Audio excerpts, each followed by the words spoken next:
K9 자주포, K2 전차 흑표, 현무 탄도미사일, 세계 군사력 순위 5위. 북한의 전술핵 한 발은 재래식 무기인 현무 미사일 100발보다 더 강력합니다.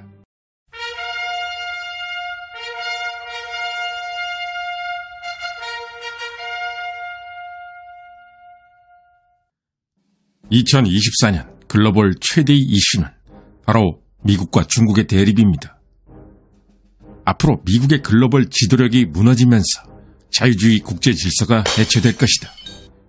머지않아 트럼프는 대만을 포기하고 주한 미군과 주일 미군을 철수시키고 필리핀 영토 내의 미군 기지는 무력화될 것이다.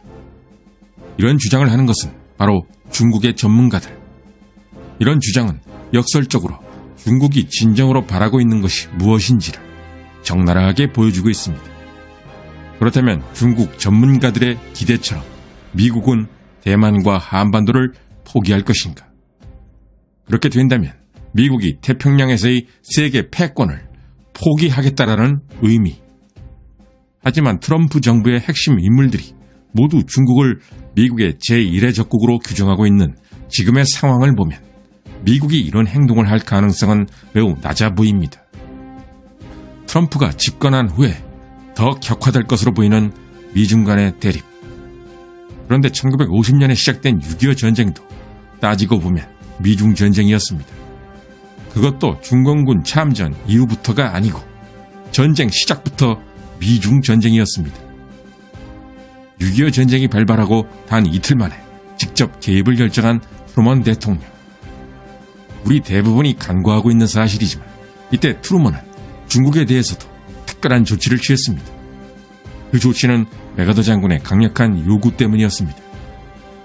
그 조치는 강력한 전력을 가진 미 7함대를 대만 해협에 급파해 대만을 봉쇄한 것이었습니다. 메가더는 중국이 6.25 전쟁의 기회를 이용하여 대만을 침공할 가능성이 크며 만약 대만을 잃게 되면 미국은 필리핀을 잃고 태평양에서의 주도권을 잃게 될 거라고 예상했던 것입니다. 그런데 이 당시 미국의 국력은 지금보다 더 대단했습니다. 2차 대전 직후 미국은 세계 경제의 절반을 차지했으며 당시 미 해군은 무려 18척의 항공모함을 보유하고 있었습니다. 반면 마오쩌둥의 군대는 해군과 공군이 아예 전무했던 상황 때문에 마오쩌둥은 분통을 터뜨리면서도 딱히 미국을 어찌해볼 방법이 없었습니다. 1950년 10월 25일 중공군의 본격 참전. 그러나 이 시기 한때 잘 나갔던 북한군은 완전한 붕괴 상태 때문에 북한군의 작전권은 중국 인민지원군 총사령관 펑도하이가 가져갔고 전쟁은 철저하게 중공군이 주도하게 됩니다. 국군 또한 작전권은 미군이 갖고 있었고 실질적으로 전쟁을 주도한 것도 미군이었습니다. 따라서 6.25 전쟁은 시작부터 끝날 때까지 사실상 미국과 중국의 전쟁이었던 것입니다.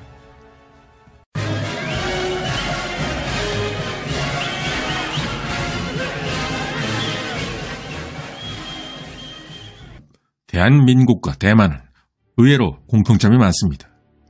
6.25 전쟁이 끝나고 이 두 나라는 미국의 지원하에 모두 눈부신 경제 성장을 이뤘습니다. 또한 비슷한 시기에 민주화까지 이루면서 경제 건설과 민주화를 동시에 달성했습니다. 2024년 현재 AI 시대를 맞이하면서 전 세계에서 가장 중요하게 생각하는 것이 바로 반도체.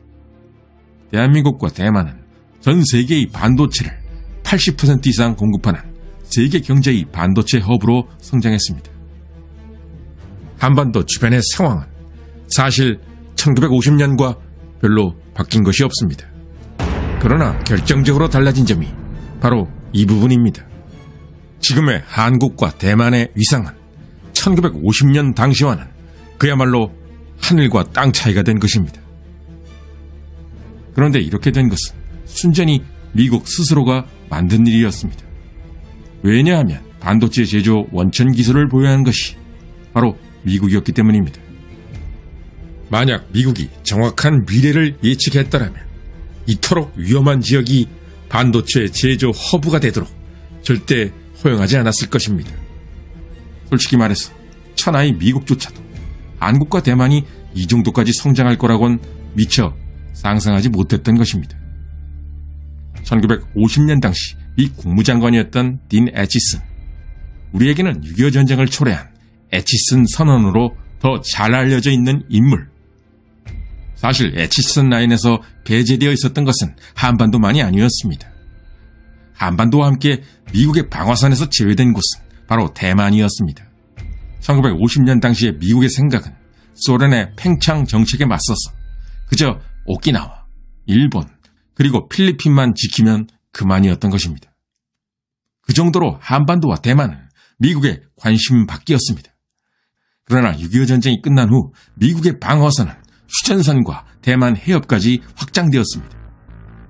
이것은 사람의 생명을 조금도 아끼지 않는 인해 전술을 썼던 군대, 그리고 세계에서 가장 인구가 많은 국가의 군대인 중공군과 처절한 전쟁을 치른 대가였습니다. 그런데 6.25 전쟁은 전 세계적인 골칫거리 하나를 남겼습니다. 그것은 바로 북한. 멸망 직전까지 몰렸던 북한의 김일성은 마오쩌둥의 도움 때문에 휴전선 이북에 그대로 살아남았습니다.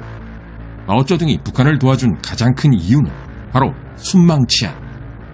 그런데 살아남은 북한은 결국 핵폭탄까지 보유하게 되었습니다. 북한이 핵폭탄을 개발할 수 있었던 것은 솔직히 중국의 도움이 없었다면 불가능했습니다. 마오쩌둥이 순망치안을 위해 6.25 전쟁 참전을 결단했는데 북한의 핵개발 성공은 중국을 위한 또 한 번의 순망치안이 된 셈입니다. 따라서 1950년에도 그리고 2024년에도 한국과 대만은 여전히 미중 전쟁에 불을 땡길지 모를 화약고로 남아 있습니다. 이제까진 세계 최강의 군사력을 가진 미국이 있었기에 이 지역에서 전쟁이 없었습니다. 그런데 만약 한반도와 대만 중 어느 한쪽에서라도 전쟁이 터진다면 순식간에 미중 전쟁 제2라운드로 번지게 될 것입니다. 이런 이유로 한국과 대만이 전 세계의 반도체 생산 허브가 되어 돌아가는 상황 자체가 전 세계적으로도 매우 불안한 상황입니다. K9 자주포, K2 전차 흑표, 현무 탄도미사일, 세계 군사력 순위 5위, 그리고 이것을 자랑하기 바쁜 한국의 언론들. 하지만 이것은 재래식 무기 순위.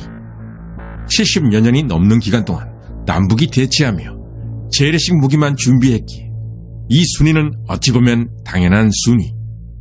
그런데 문제는 2022년에 북한은 전술 핵무기를 휴전선 부근에 배치했습니다.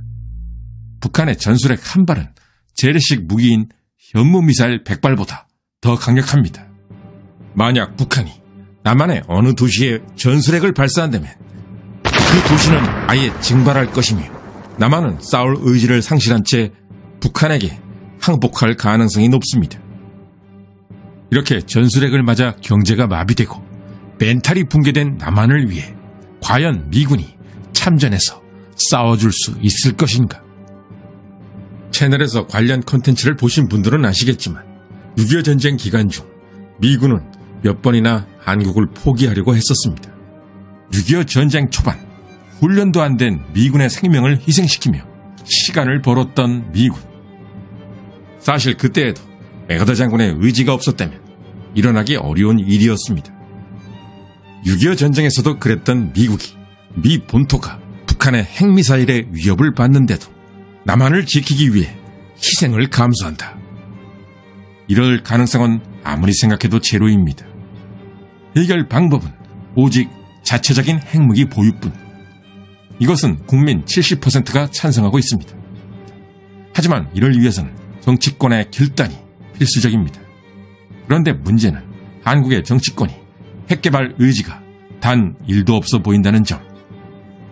결국 1950년에도 2024년에도 대만과 한반도 중 가장 큰 구멍은 이번에도 한반도라는 그 상황이 반복되고 있는 것입니다. 끝까지 시청해주신 시청자 여러분께 감사드립니다. 다음에도 유익하고 흥미로운 컨텐츠로 찾아뵙겠습니다.